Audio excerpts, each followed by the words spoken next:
Okay, so let's talk about the importance of knowing that thoughts become things. Welcome to the channel. I'm Allison. Welcome to Allison Appreciates. Thank you for stopping by, and thank you to my recent subscribers. I appreciate you. Okay, so when thoughts become things, I think that sometimes because we have human emotions, we worry that our emotions are going to we're worried that our emotions are the ones that are gonna kind of run the show, right? Because they can feel so big. They feel.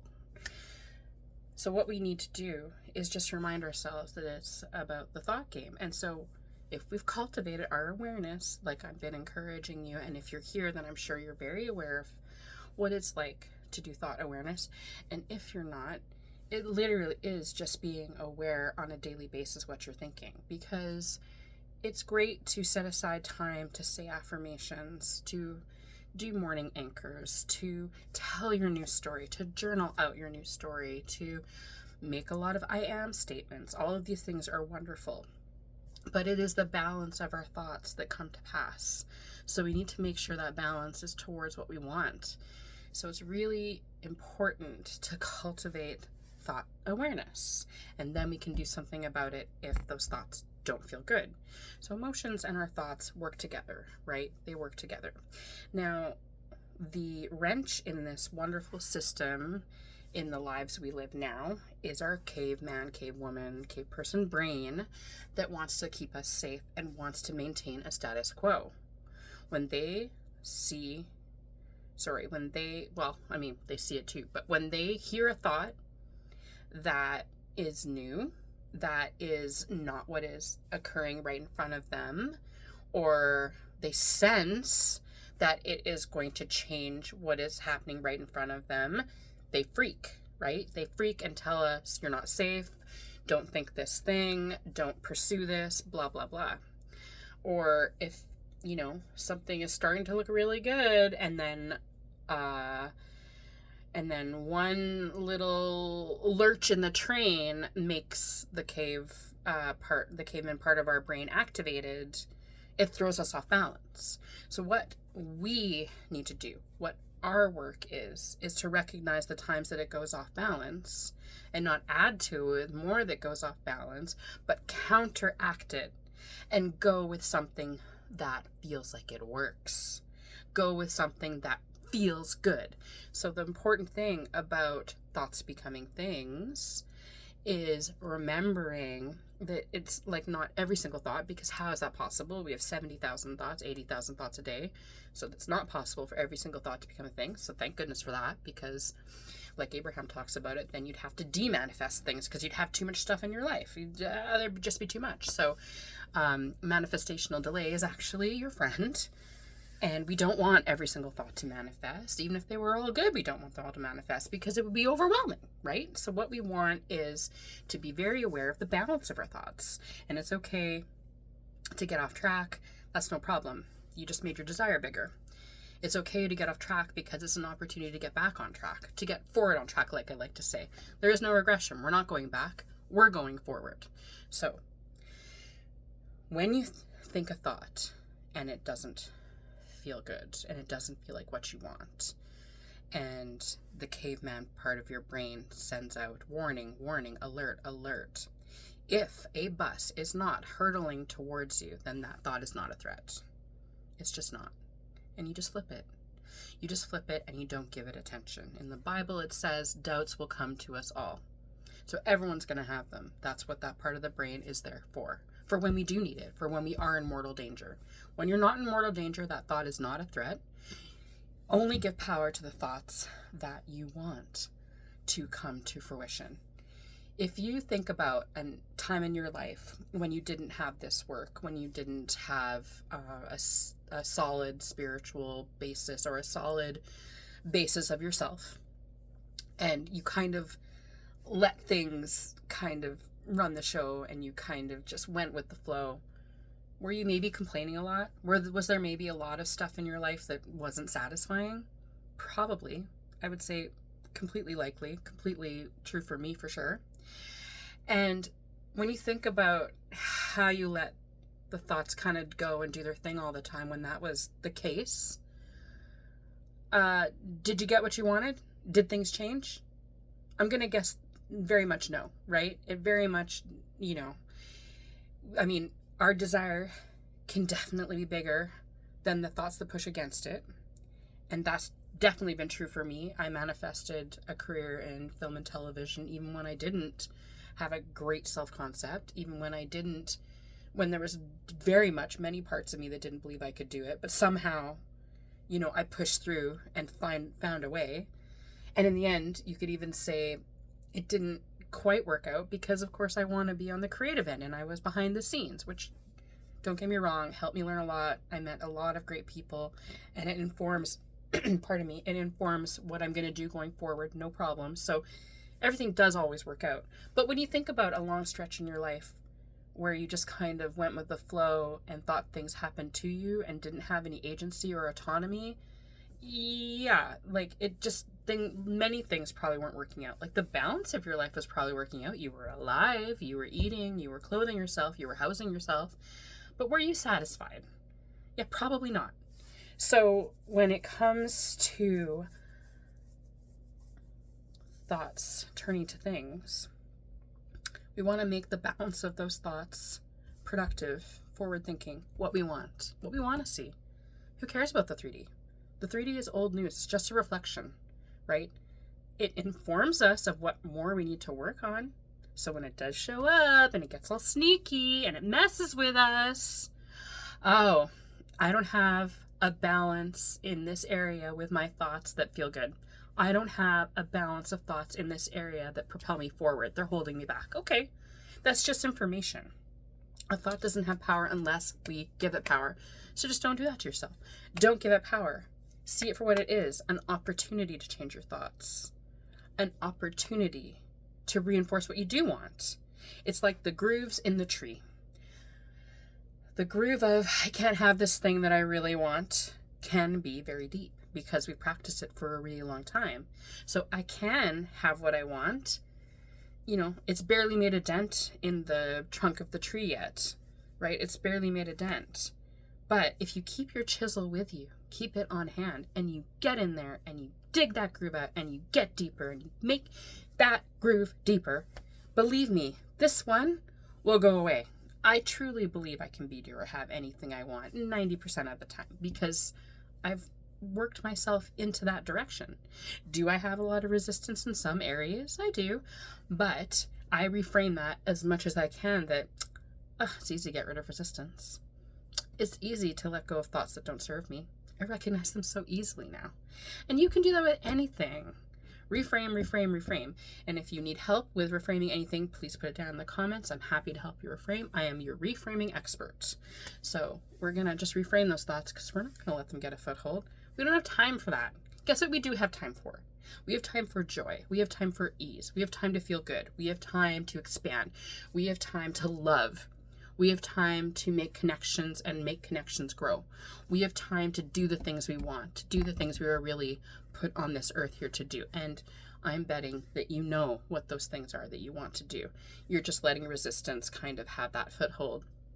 And believe me, I've been there. Absolutely been there. And the longer we are on the planet, the more we know sometimes does work not in our favor because it just says, oh, well, this is really hard because of this and this and this and this. And so then it's extra hard for me because bleh. But we can make the groove in the tree that says, that won't stop me. That won't stop me. I can find a way around that. There are solutions to every challenge or opportunity that comes. I can do that. I can find that. I can reframe anything to gentle it down, to make it feel good, to make it work in my favor. Like when you think about some of the biggest, superstars in like every area of life, when you think about, like Taylor Swift comes to mind, that anytime someone tried to take her down, she used that as fuel to rise higher. And now she's the most successful, person in the music industry. And her wealth comes from music. Like, there are many other moguls that diversified. She didn't have to. It comes from music. Every time someone tried to pull her down, she looked at that thing that was trying to pull her down, and she reframed it, and she used it as a fuel, as an opportunity to do, propel herself in the new direction, right? She didn't let it wear her down. She used it as fuel. And there's like a ton of sports celebrities that do that too. They just use it as fuel. And that's how they become celebrities. That's how they become celebrated, because they took what tried to pull them down and they used it in a different way. They used it to propel them up. Thoughts become things. Did Steve Jobs have doubts about, building Apple into the vision that he saw? Yeah, and they fired him, right? But he never gave up. He went in a different direction, but still had his vision. And he created a team that gave us the iPhone that changed our lives forever. No matter what device we use today, there is influence from the iPhone that came to that device, right? And there's bias here because I was a BlackBerry user and still miss my BlackBerry and don't use Apple when it comes to phones. So, I can see it exactly for what it is, and I'm biased. But thoughts become things. He formed a team that made an iPhone. He had a vision that he brought to pass. We can all bring our visions to pass, and they don't have to be as huge as that, because not everyone wants a huge life. But we all do want to live better. And that's why I'm here. That's why this channel is here, because we want better daily lives. And we can have them. We can have them. Even at the beginning of this month, where I ran into some financial difficulties, I still kept saying, I have a gorgeous life. I have a glorious life. I wasn't going to let the thought of, oh, you can't afford rent this month, what are you going to do, stop me, right? It was, no, like, there has to be a way. I'm not giving up on my dreams. And God has not taken you this far just to leave you where you are, right? No, we're here to live gorgeous lives. We deserve to feel good. Feeling good is our birthright. We just get in our own way a lot. And that generally is caveman brain. Caveman brain is trying to say, you can't have this thing. You can't have this thing because that will change things. And caveman brain is all about keeping you safe. It's not about you living your best life. It's not about you being happy at all. So the next time a thought comes and your cave person brain says, danger, danger. Am I in mortal danger right now? No? Then I'm fine. Hand on heart, I am safe. I am relaxed. And that's the new default. And that's the deeper groove in the tree. So, something to think about thoughts becoming things, and how to gentle the ones that threaten to derail us. And that's just it. They're a threat. Threats doesn't mean the outcome is, detrimental. It's just a thought threat. That's all it is. So if we don't give it power, they can't get a foothold. So don't give it power. Don't let it get a foothold. And if you do sometimes, maybe you need a nap. Maybe you need to wait until the next morning. The very next best time to feel good is the second you wake up the next day, if it's gotten really far down the track. Because it's just thoughts. And you can even let them be there and just say, that's just a thought that I don't have to think anymore. That's just a thought that comes from an older place of me that I don't want to keep active. And you can even just continue to rewrite the thought while you think it without changing the feeling behind it. Because eventually the feeling will change. You can't keep thinking, I have an amazing life, and not have it change. But when they're really strong, you just have to gentle them slowly, like soothe yourself, right? This comes to the soothing. So just, it's okay. It's okay. I'm just thinking some thoughts here that don't feel good. It's okay. And I don't have to dwell on them. And every time I think them going forward, I dwell on them less and less. Every time I have a doubt going forward, I focus on it less and less, right? You can revise anything. You can affirm anything in that way. So affirm towards your desires and not against them. Affirm what you want and not what you don't want. And just catch it when it comes up. Oh, that's a thought that I didn't want to think. That's just a thought I didn't want to think.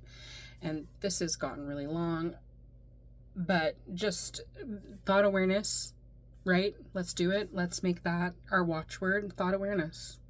Thought awareness, thought awareness, thought awareness. And then move forward with changing those thoughts. Get aware. Practice that awareness if you haven't already. Then change the thoughts. If you're already aware, I want you to flip those thoughts. And believe me, it will make you feel better. It can't not but make you feel better. It's just you have to stick with it. Because remember, the law of assumption game is a persistence one, right? So keep flipping. Keep flipping. Keep persisting. Be consistent. And if you're not consistent for a day, that's fine. Be consistent the next day. Be persistent the next day. Because over time, that day's going to shrink to a half day. That half day is going to shrink to a couple of hours. That half day or that couple of hours is going to shrink to 10 minutes. That 10 minutes is going to shrink to a minute and a half. That's how it works. But that comes about with practice. So thank you again to my new subscribers. This one was a little longer than I meant, so these things happen. But tomorrow I've got a video planned about prosperity and some things that have really worked for me. So that's coming up. And yeah, when thoughts become things, let's make it the thought that we want dominant, because that will become a thing. So it's all about the balance of your thoughts. You can do it. So thank you for stopping by. I decree a gorgeous day whenever you're watching this for the rest of the day. And yeah, get some sunshine if you can. If you can't, imagine the sun's rays. And I will see you tomorrow.